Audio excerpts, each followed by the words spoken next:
It is a great honor to address you today and be able to help set the stage for your discussions with these remarks.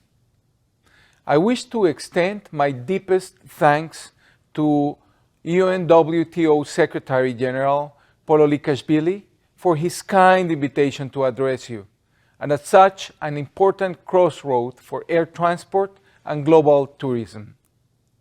I would like to begin today by highlighting that despite some substantial volatility over 2021, during the summer, some noticeable improvements have been observed in the international travel. This was especially evident on short-haul international routes like those you are very familiar with in Europe, but which also characterize international air transport in the Asia-Pacific and the Americas and Caribbean.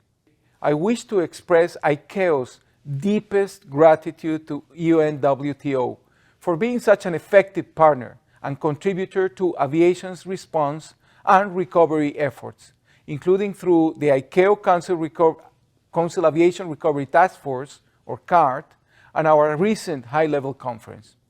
I think our organizations have demonstrated an excellent level of solidarity and efficiency throughout this challenge. And we now have a very solid foundation and some excellent motivation to guide our future collaboration. I look forward to seeing just how much progress we can achieve together in the important months ahead. Thank you very much.